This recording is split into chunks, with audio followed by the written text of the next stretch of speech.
Hi, everybody. How are you doing? Today is lecture 4 about Fukushima Daiichi nuclear power plant accident. So let's get started. Here we can see the Japan nuclear energy plants all over Japan. Here is Russia, and here is Korea, and here is Japan. In the main island, we have a lot of plants, nuclear plants. In Hokkaido, northern island of Japan, we have Tomari, one here. And in the main island, Honshu, we have a lot. And here in Shikoku Island, we have Ikata. And in the southern island, we have Genkai and Sendai nuclear plant.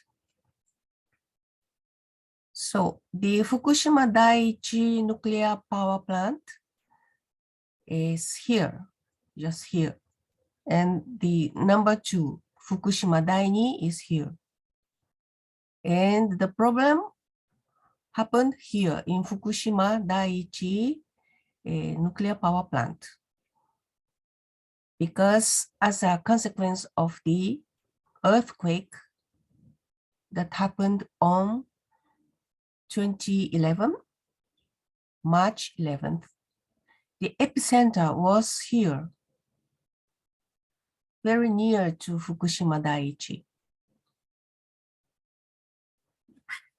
And we have also, in the main islands, we have a Tokai nuclear plant, Kashiwazaki Kariwa in Niigata Prefecture, Shika in Ishikawa, Tsuruga, and Monju was shut.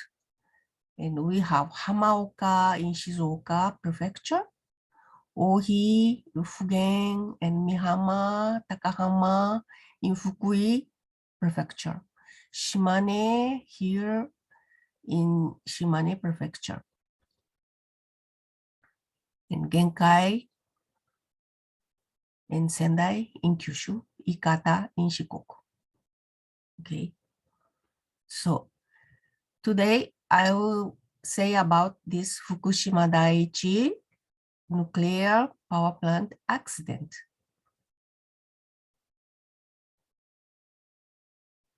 In Japan, there are currently 54 nuclear power plants. The 10 FEPC, Federation of Electric Power Companies, member companies, own and operate 52 light water reactors, LWR. This is the most common in Japan.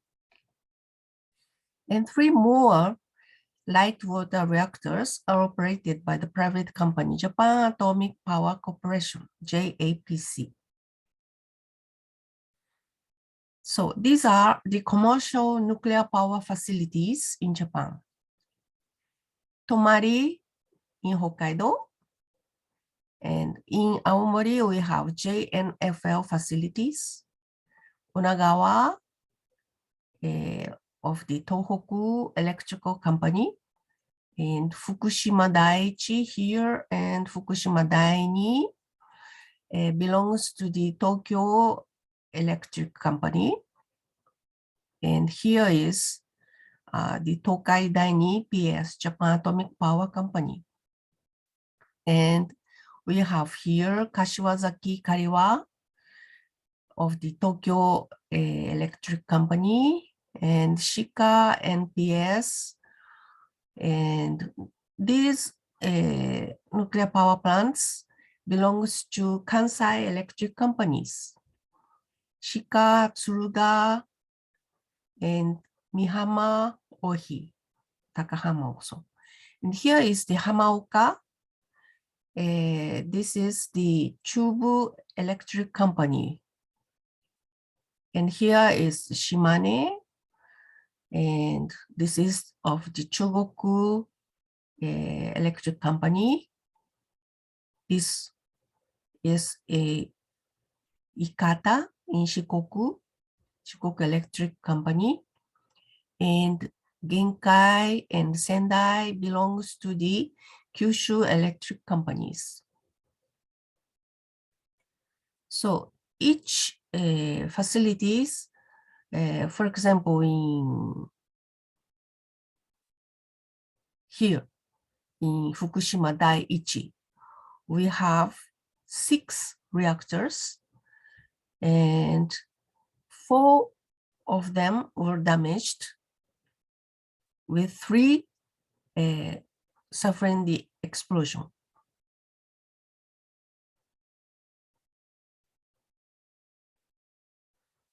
This is the picture of the damage at Fukushima Daiichi power plant accident.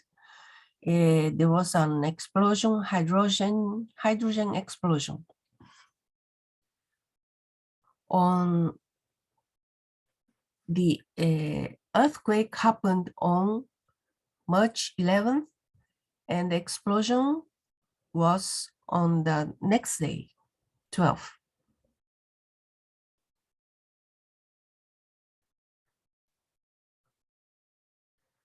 If you'd like to take a look at this video, Inside Japan's Nuclear Meltdown, this is a full documentary of Frontline. You should take a look at this to understand visualizing the problem. So on March 12, 2011, the damaged containment buildings exploded, as I said before.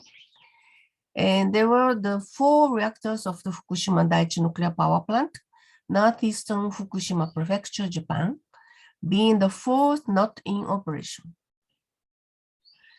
Units 1, 2, and 3 have experienced a partial meltdown, and Unit 4 has seen its spent fuel rods directly exposed to the air. So Unit 4 was not in operation, but there were used fuel rods that were in the cooling pool. So these rods were directly exposed to the air because of the explosion. So the radioactive substance plutonium has been found seeping into the soil near Japan's Stricken nuclear power plant, as officials announced on March 29, 2011.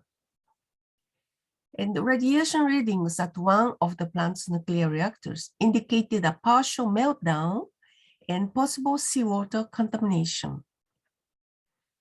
And this is another good video of BBC about the robots inside Fukushima nuclear power plant. You should take a look at this also. And at the accident, radioactive iodine in seawater near the stricken Fukushima Daiichi nuclear plant in northeastern Japan has reached 4,385 times the legal limit. And Japanese officials announced a voluntary evacuation of people living within 19 miles. 19 miles is approximately 30 kilometers of the damaged Fukushima Daiichi nuclear plant. This is another good video, understanding the accident of Fukushima Daiichi.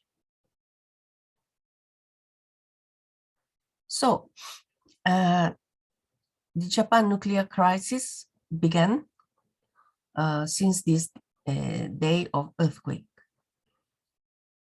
On March 25, 2011, a mandatory evacuation was already in place for those within 12 miles, almost 19 kilometers, while officials suggested those within 19 miles also, 30 kilometers, remain inside. The government helped everyone in the 12 to 19 mile zone leave. And the radioactive substances every time when there is an accident on nuclear power plant, we can detect radioactive substances. And radioactive substances emit radiation while it is not stable, transforming themselves to new radiative substances. For example, strontium-90.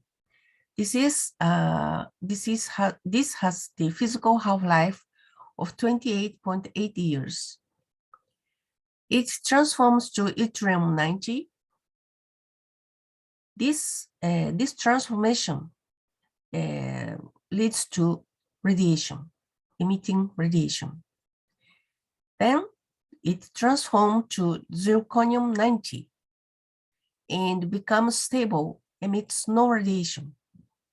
If it becomes stable, okay, you can handle it safely. But while it is emitting radiation, it means that it is not stable. So the radiation is very dangerous to our body.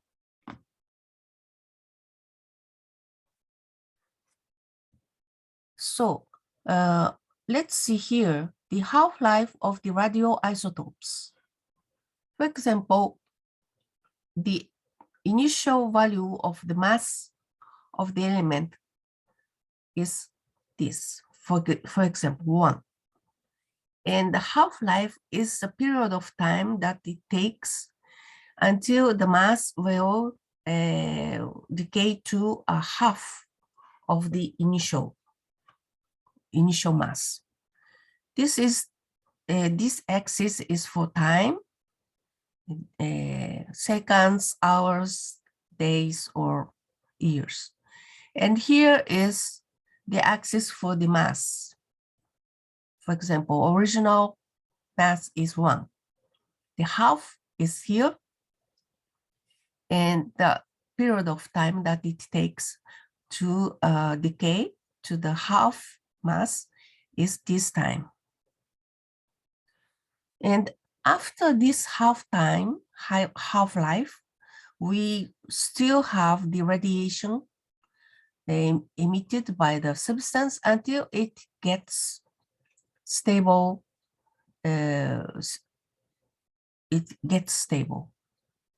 So it takes long time to be stable. That's why this radiation continues to destroying our cells, our DNA in the molecule. Half-life of the radioactive substances. There are some of the radioactive substances that we know. Every time the explosion occurs in the nuclear power plant, we can detect these substances. For example, krypton-90, the half-life is 32.3 seconds. When the half-life is very short, it means that the energy is very high and it is very dangerous. And for example, hydrogen-3 is 12.3 years. Xenon 138 is 14 minutes.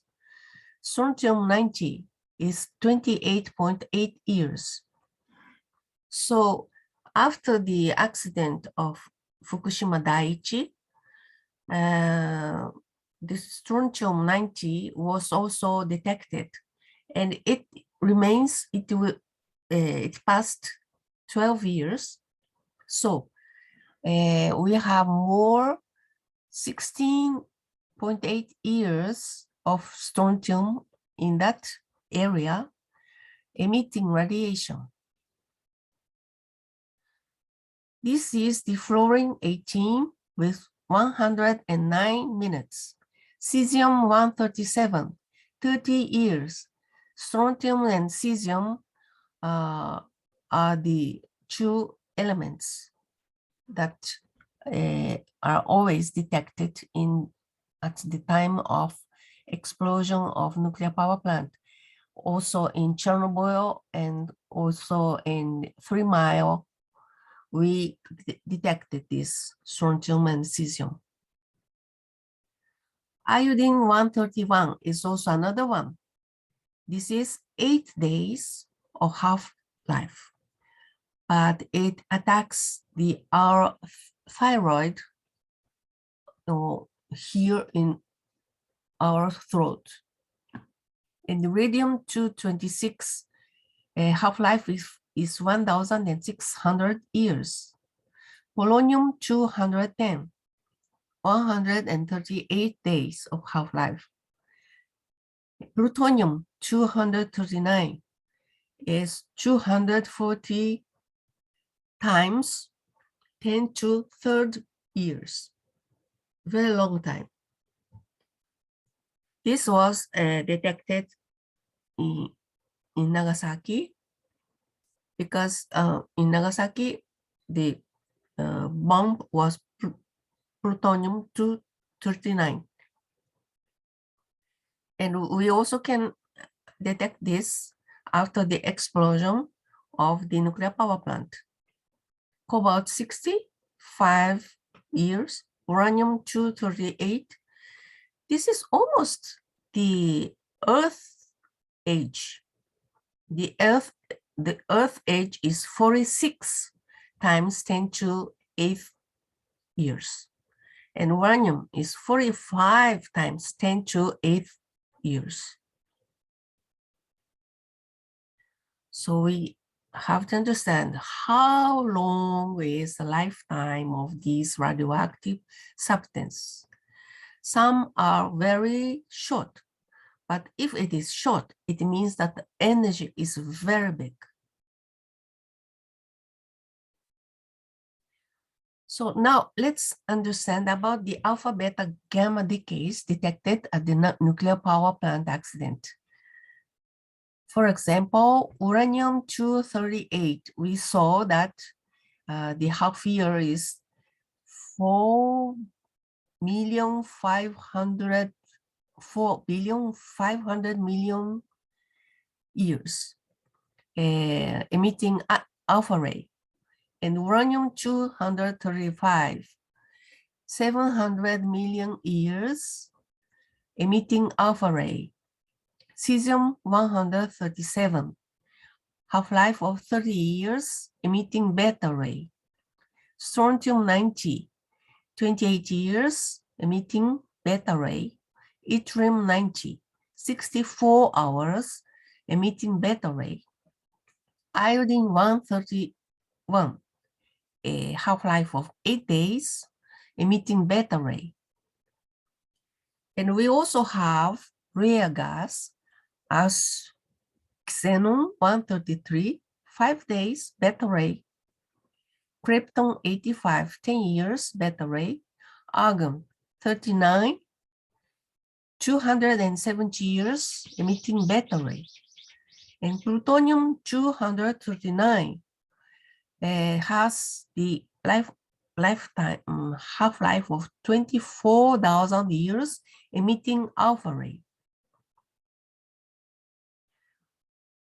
If you'd like to know about this beta ray, alpha ray, you can take a look at video analysis prompts new theory on Fukushima explosion.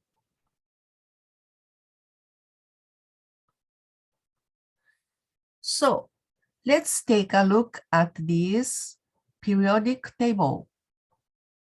Very familiar to you when you studied at the senior high school, maybe. Okay. So the nuclear fuel used at the power plant, nuclear power plant, is uranium-92. And after the explosion, after the accident, we can detect, for example, cesium-55, strontium-38, yttrium-39, tellurium-52, iodine 53 and the rare gases, argon, krypton, and xenon, right? So this is the list of the elements that we have on our Earth. And some of them are very dangerous because they are radioactive isotopes. So radioactive isotopes changes its element to different elements because of the decay. To be stable, they will emit radiation, changing to another substances, elements. For example, this is gold ore with the number 79. Ore, gold is not radioactive, so it is stable. So gold is gold, even passing billions of years, it is gold. But another substances, if it is radioactive substance, it will change. Can you imagine the gold that will change to, for example, it doesn't never happen, but to carbon, for example. So you are believing that your gold that you have is gold, but if it changes to another substance, the value will be disvalued. But it doesn't never happen to the stable elements. So don't be afraid of that. But this kind of radioactive isotopes, they change to another elements.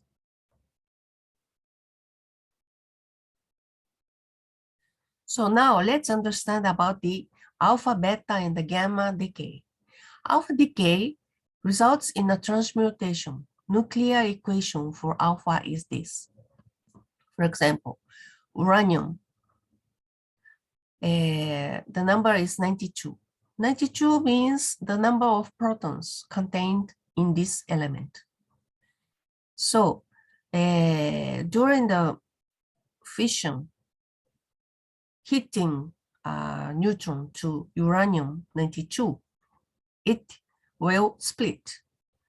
And during this mechanism, it will change to thorium 90, emitting the helium. So the nucleus emits an alpha particle, which consists of 2 protons and 2 neutrons. 2 protons and 2 neutrons. 2 plus 2 makes 4. So this is the helium. So alpha particle is this helium. Very dangerous radiation because it is a particle. If it is a particle, it injures the cell of the animals. The resulting nucleus has 2 fewer protons, 92 minus 2 is 90, and 2 fewer neutrons. So its atomic number decreases by 2 and its mass decreases by 2. Okay.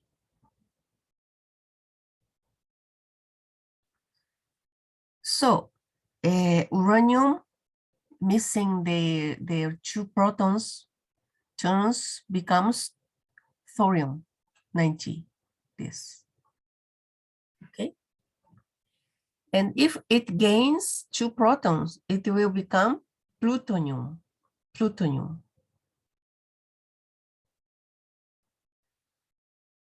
So mankind began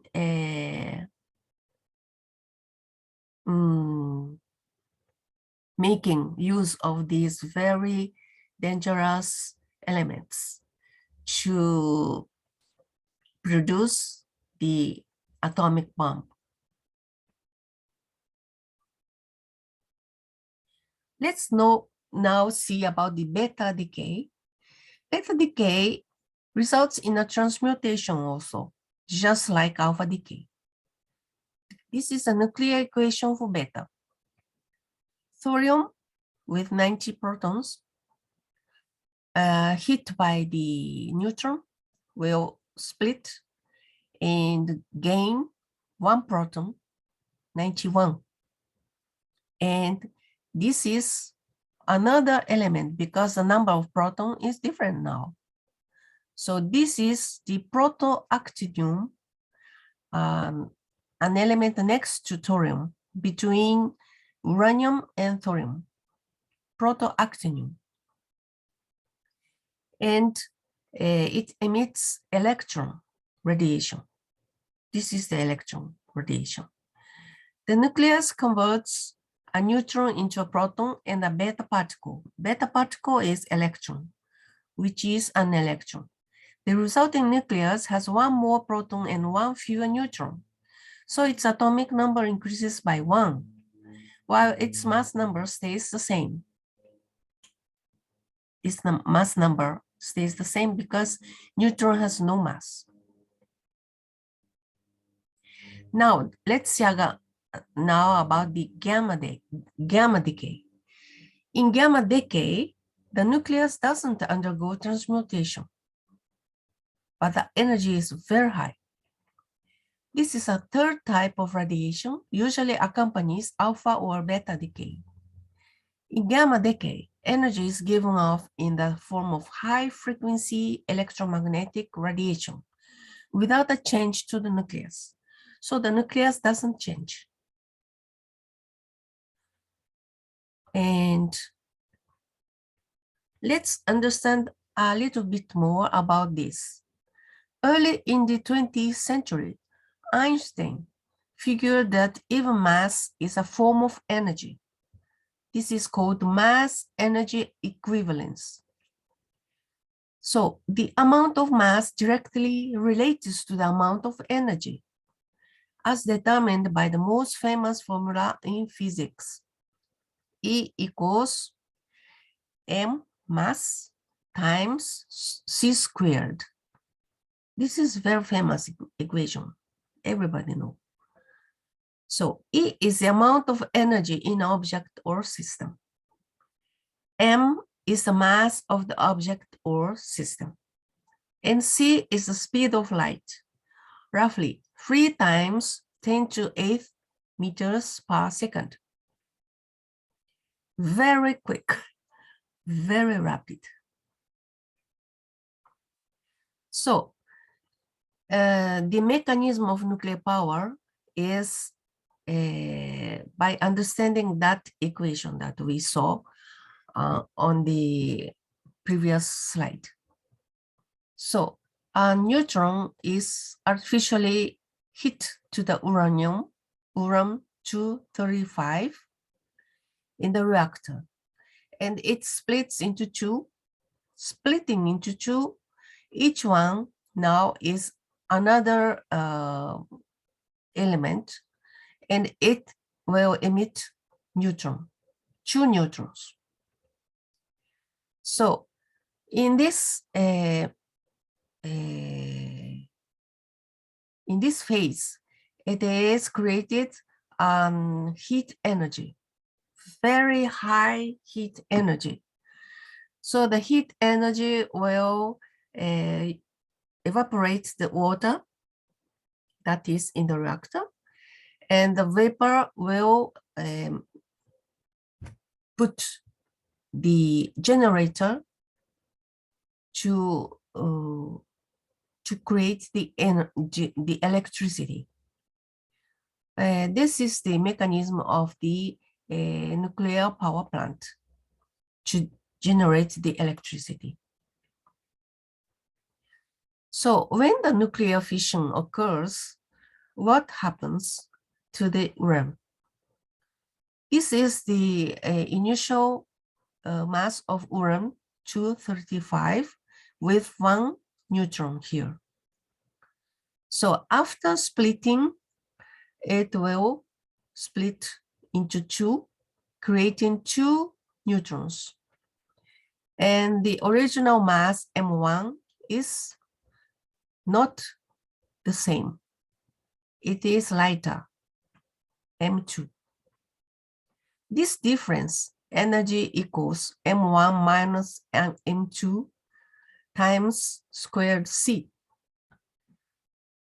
This equation explains this difference of mass, lost mass will create an energy. So this is the energy that results by the nuclear fission. This is the Mark II reactor used in Fukushima Daiichi plant. So this is the same type used in the United States by the General Electric. And this is inside the nuclear reactor. We have 2 types of nuclear reactor. What was used in the Fukushima Daiichi is this one, boiled water reactor.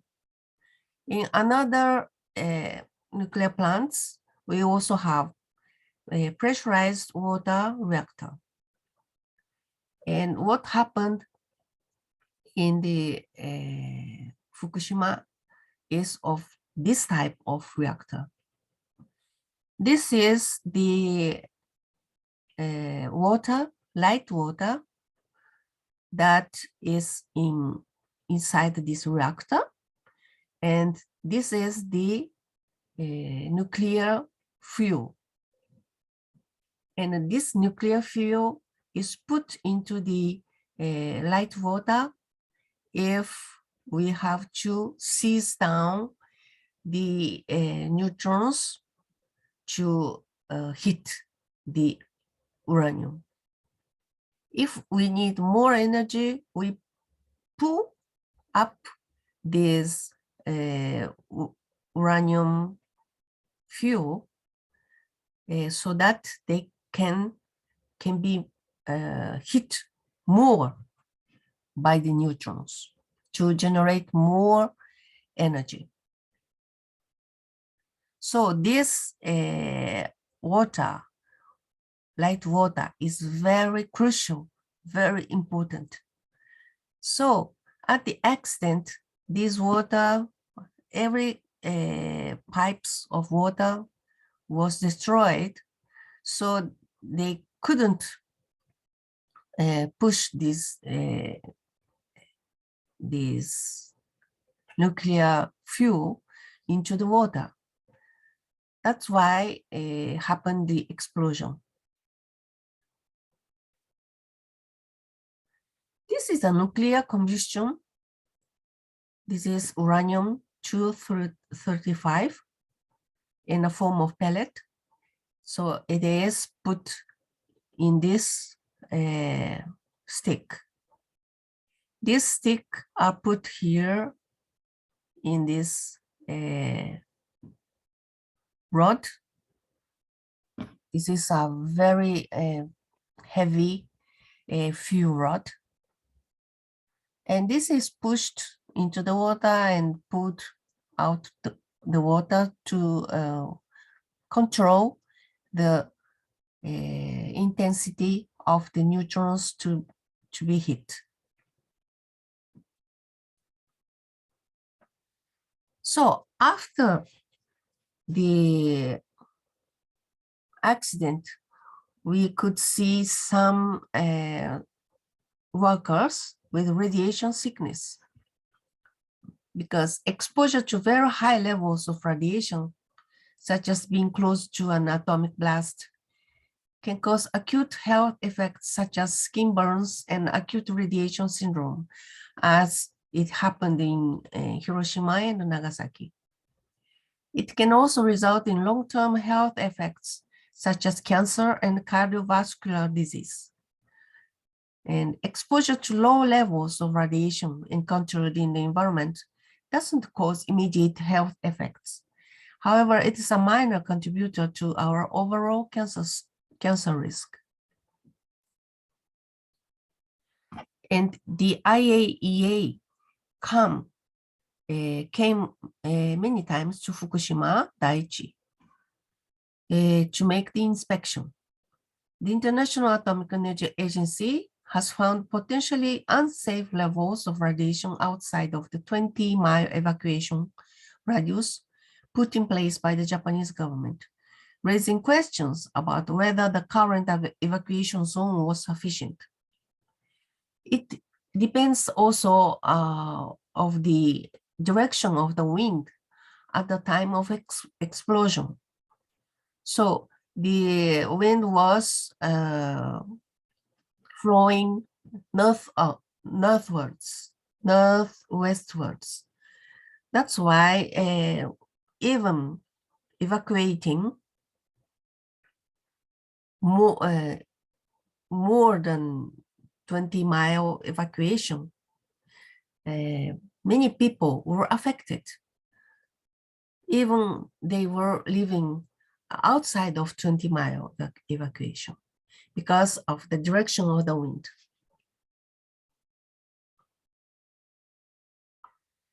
So after 1 year, situation of the Fukushima Daiichi nuclear power plant in terms of radiation. The Unit 1, Unit 2, Unit 3, Unit 4. And in Unit 1, we had 23 to 5,000 millisievert per hour, and with contaminated water, 14,200 tons. The Unit 2, Reactor 2, with 5 to 72,900 millisievert per hour, contaminated water, 22,500 tons. Unit 3, 10 to 1,600 millisievert per hour, contaminated water, 24,100 tons. Unit 4, 0.1 to 0.6 millisieverts, very low radiation because it was not operating at the time of the earthquake. And the contaminated water, 18,700 tons. So the WHO determines less than 1 millisievert per year for each person, the limit, and less than 100 millisievert for lifetime of one person. So from this value, you can understand how big was this radiation, even 1 year after. And now it is 2022, but even so, the radiation inside is still very high.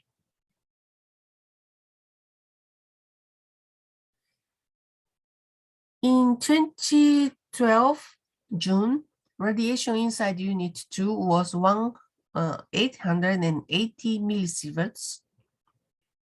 And in the same month, contaminated water leak from the French equipment for filtering high radiation contaminated water was 3 tons. And contaminated water of Fukushima is a very serious problem. And it has been pooling at the Fukushima Daiichi nuclear power complex since it was damaged by the devastating earthquake and tsunami. And it has already leaked into the ocean. And spokesman Naoki Matsumo said the elevated levels of iodine-131 were measured in groundwater 15 meters underneath one of 6 reactors at the plant. And about the radiation monitoring, iodine is a radioactive substance that decays quickly with half-life of 8 days. deposition in 47 prefectures of Japan. The daily monitoring of the deposition of cesium and iodine radionuclides for 47 prefectures is continuing.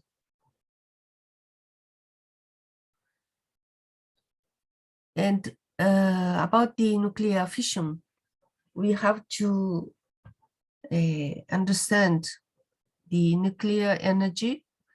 And this is very nice reading of the IAEA organization about physics and kinetics of trigger reactors. Nuclear fission is the main process generating nuclear energy. And the radioactive decay of both fission products and transuranic elements formed in a reactor yield heat even after fission has ceased. So even after the nuclear fuel is used and after fission, it has also creating a lot of heat energy. And fission reactions may be moderated to increase fission or unmoderated to breed further fuel. For reactors using light water as moderator, as the case of the Fukushima, enriched uranium is required. So isotope separation to achieve uranium enrichment is by physical processes. But after the accident, we also detect many other kinds of radioactive isotopes we saw in the previous slides. The total binding energy released in fission of an atomic nucleus varies with the precise breakup, but averages about 200 mega electron volts for uranium-235. And this is about 82 terajoule per kilogram. That from uranium-233 is about the same. And that from plutonium-239 is about 210 mega electron volts per fission. This is a very big energy because you can see here, this contrasts with 4 electron volts or 6.5 times 10 to minus 19 joule per atom of carbon bound in fossil fuels. 4 electron volts and 200 mega electron volts. It's a very big difference. So these are total available energy release figures consisting of kinetic energy values of the fission fragments plus neutron, gamma, and delayed energy releases, which add about 30 mega electron volts. And about 6% of the heat generated in the reactor core originates from radioactive decay of fission products and transuranic elements formed by neutron capture, mostly the former. So heat generation continues after fission stops. So that's why the reactor 4 was not in operation. But even so, the used fuel was generating the heat. And it is the decay which makes used fuel initially generate heat and hence need cooling, as very publicly demonstrated in the Fukushima accident. So cooling was lost an hour after shutdown, and the fuel was still producing about 1.5% of its full power heat. Even after 1 year, typical used fuel generates about 10 kilowatts of decay heat per ton, decreasing to about 1 kilowatt ton per ton after 10 years. So the atomic energy is very, very powerful. And so we have to know how to control them. But once happens, that kind of accident. Mankind cannot control it yet. So about the neutron capture, transuranic elements and activation products. Let's understand about that. Neutrons may be captured by non-fissile nuclei, and some energy is produced by this mechanism in the form of gamma rays as the compound nucleus de-excites. And the resultant new nucleus may become more stable by emitting alpha or beta particles. Neutron capture by one of the uranium isotopes will form what are called transuranic elements, actinides beyond uranium in the periodic table. Do you understand what does this mean? Transuranic. It's the elements that has the number of protons more than 92. Uranium-92 is what we are using for the fuel of nuclear power plant. And 93 is another element, but beyond 92, we call transuranic elements. Since uranium-238 is a major proportion of the fuel element material in a thermal reactor, capture of neutrons by uranium-238 and the creation of uranium-239 is an important process. It turns to be plutonium. U-239, uranium-239, quickly emits a beta particle to become Neptunium-239. And Neptunium-239 in turn emits a beta particle to become Plutonium-239, which is relatively stable. So every country with nuclear power plant has the accumulation of this Plutonium-239. In Japan, we also have a lot of Plutonium-239, tons of plutonium accumulated. And Plutonium-239 is the material for producing the nuclear bomb. Some Plutonium-239 nuclei may capture neutron to become Plutonium-240, which is less stable. If it is less stable, it means that it's explosive. By further neutron capture, some Plutonium-240 nuclei may in turn form Plutonium-241. Plutonium-241 also undergoes beta decay to americium-241, the heart or household smoke detectors. So this is the transuranic elements. Up to 92 protons, 93, 94, 95, 96, 97 are transuranic elements. Gaining +1 proton, it will become Neptunium, and then after one gain is plutonium 94, and +1 95 americium, and so on.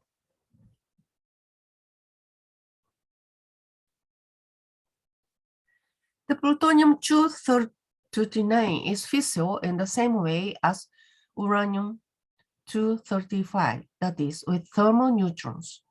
It is the main source of energy in any nuclear reactor. If fuel is left in the reactor for a typical 3 years, about 2/3 of the plutonium-239 is fissioned with the uranium-235. And it typically contributes about 1/3 of the energy output. The masses of its fission products are distributed around 100 and 135 atomic mass units.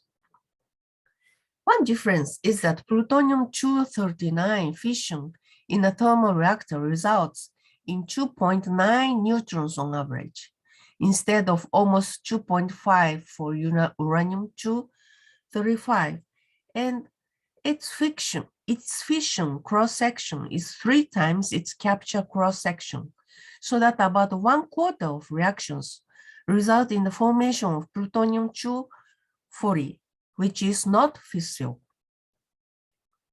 In a fast reactor, plutonium-239 produces more neutrons per fission, that is, at 2 mega electron volts full.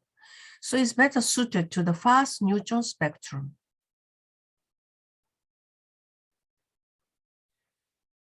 This is the chart showing the isotopes of used fuel.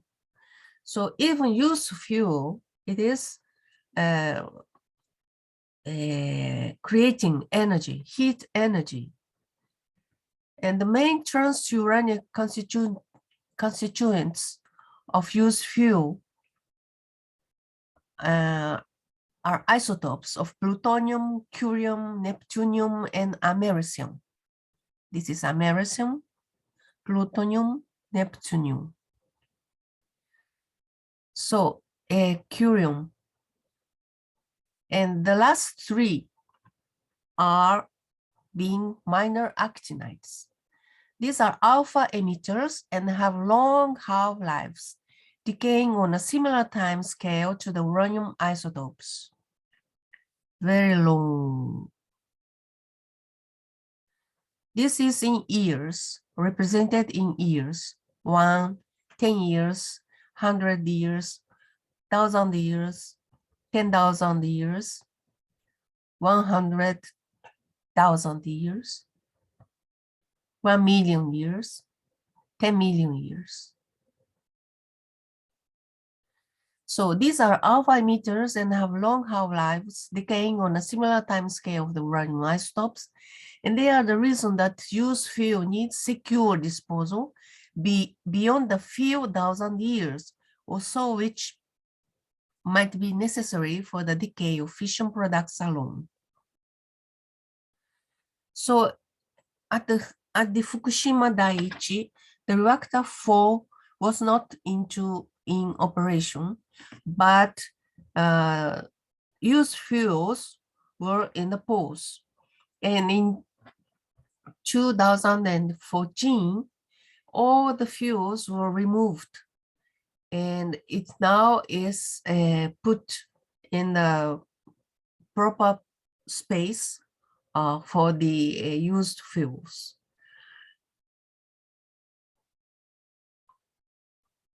And now let's see about the gamma dose rates. The Ministry of Education, Culture, Sports, Science, and Technology, MEXT, or Japan, reports values on the basis of daily data collected from all 47 prefectures of Japan. On 18 May 2011, the value of gamma dose rate reported for Fukushima Prefecture was 1.6 microsieverts per hour. Very low dose. In all other prefectures, reported gamma dose rates were below 0.1 microsievert per hour, with a general decreasing trend. But iodine and caesium deposition was higher since 12 May 2011. Negligible deposition has occurred. Iodine 131 was reported in only 1 prefecture, and cesium 137 was reported in 3 prefectures. But inside the area of nuclear power plant, it still keeps very high dose. 4.8 becquerel per square meter for iodine 131, 4.7 to 10 becquerel per square meter for cesium 137. And gamma dose rates in areas more than 30 kilometers from Fukushima Daiichi plant. Gamma dose rates reported specifically for the monitoring points in the eastern part of Fukushima Prefecture for distances of more than 30 kilometers from the Fukushima Daiichi nuclear plant. And it showed a general decreasing trend, ranging from 0.1 microsievert per hour to 17 microsievert per hour, as reported for May 17th, 2011, 2 months after the explosion. And now let's see about the maps of contamination. Maps of gamma dose rates, deposition of cesium-134 and deposition of cesium-137 within the 80-kilometer zone around the Fukushima Daiichi plant. Produced by means of aerial gamma ray monitoring by the Nuclear Safety Technology Center of MEX and the United States Department of Energy. So this is the map. Here is the nuclear power plant of Fukushima Daiichi, and this is 30 kilometers of radius. This is 60 kilometers, 100 kilometers. And this is the 160 kilometers far from the power plant. And here we can see that this red is 19 microsievert, bigger than 19 microsieverts. This orange is 9.5 to 19 microsieverts per hour. Yellow, this part, is 3.8 to 9.5 microsieverts per hour. Light green, 1.9 to 3.8 microsieverts per hour. Green is 1.0 to 1.9 microsieverts per hour. And this light blue,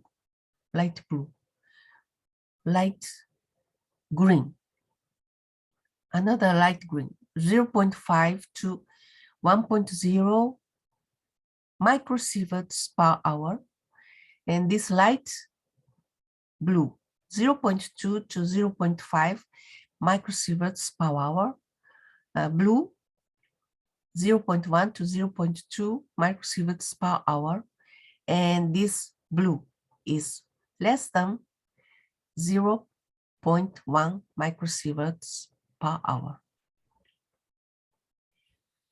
For example, far from this location, in Nagoya, for example, it is 0.04 microsieverts per hour. And it is almost the same in the faster regions, as in Yamaguchi is also 0.04 microsieverts per hour.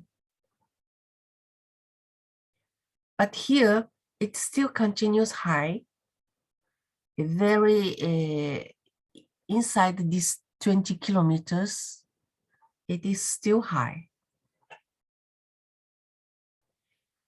The map of the deposition of radiocaesium. The values represent the sum of cesium-134 and cesium-137. The areas in green show a deposition of these two radionuclides of between 0.6 and 1 megabecquerels per square meter. The areas yellow indicate a deposition of between 1 and 3 megabecquerels per square meter. The areas in red indicate a deposition of between 3 and 30 megabecquerels per square meters, or are normalized to 29 April 2011. And let's see about the air concentration of radionuclides on site at Fukushima Daiichi plant. On-site measurements at the west gate of the Fukushima Daiichi plant indicated the presence of iodine 131 and cesium 137 in the air in the close vicinity of the plant within approximately 1 kilometer. The values observed in the previous days show daily fluctuations with an overall decreasing tendency. So now let's see about the concentrations of radionuclides in drinking water. As of 10 May 2011, the restriction on the consumption of drinking water relating to iodine 131, which had been applied since 1 April as a precautionary measure for one remaining location, the village of Itate in Fukushima Prefecture, and only for infants, was lifted. From 12 to 18 May 2011, the Ministry of Health and Labor and Welfare reported results of continued monitoring for radioactivity in food. Over this period, results for 503 food samples from 15 different prefectures were reported. Most of this monitoring continues to be concentrated within Fukushima Prefecture. 39% of samples reported for 12 to 18 May 2011. And about the drinking water, officials with Tokyo Electric Power Company that operates Japan's tsunami-stricken nuclear plant say radioactive contamination in groundwater underneath a reactor has been measured at 10,000 times the government health standard. A spokesman for plant operator says the company doesn't believe any drinking water supply is affected if it's not groundwater. So the radioactivity levels of this water. These samples were collected in 3 prefectures, Fukushima, Ibaraki, and Kanagawa, surrounding prefectures. And none of the 503 samples was found to have radioiodine in excess of the regulation values. Now, about the radioactivity levels in Fukushima. The majority of results were below regulation values, but 28 out of these 503 samples, fewer than 6%, were found to have radioactivity levels above the Japanese regulation values for radiocaesium. On February 20, 2014, contaminated water leak from the water tank of Fukushima Daiichi reached 230 million becquerels per liter, containing high concentration of strontium-90 and cesium-137. So, high level of radiation on the shields of reactors 1, 2, and 3 found last year in 2021.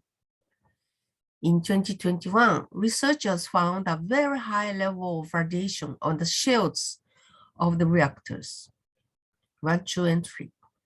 The value was 10 to 16 sievert per hour. It's so big. And IAEE put the limit of 1 millisievert per year and 100 millisievert for lifetime of a person, as I said before. So it is so high that people cannot enter the building of the reactors, only robots. But depending on the place, if it is very high on the highest place of the reactor, they can enter in the medium height, but even so, the people cannot stay more than 20 minutes. So they have to make the inspection very quickly, limiting in the very important aspect.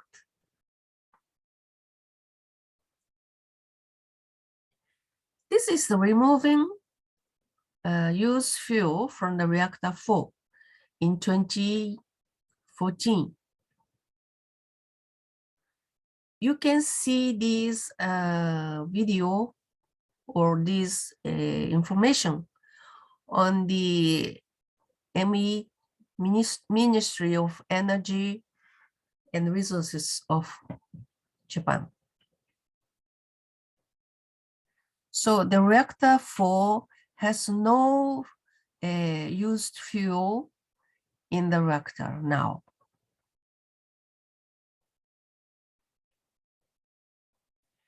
This is the control room where they are removing the used fuel from the reactor 3 using remote control.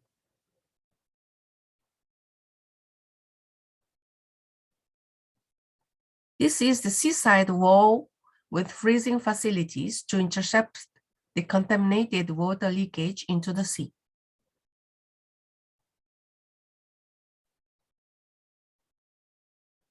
So this is all very cold,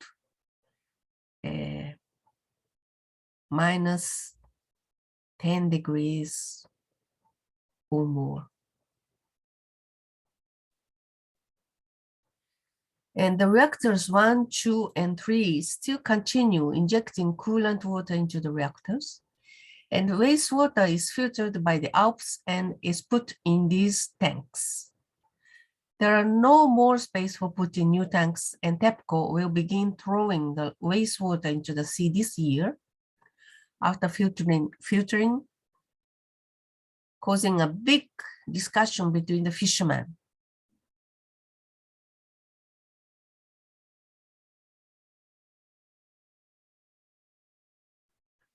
To whom would like to study about the nuclear physics, here you are. Iceberg Robert and Resnick, Robert Resnick and Robert Iceberg, double Roberts.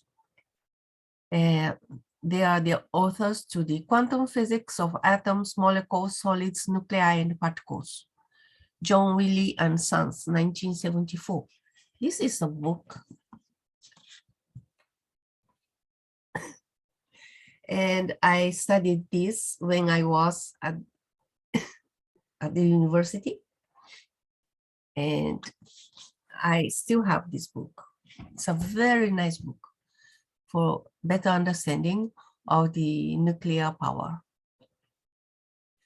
Thank you very much for watching, and I hope you understood something new. Okay, so let's see now at the lecture, the fourth lecture. Okay, so stay safe and bye-bye for now. Thank you for watching. Bye-bye. Bye for now.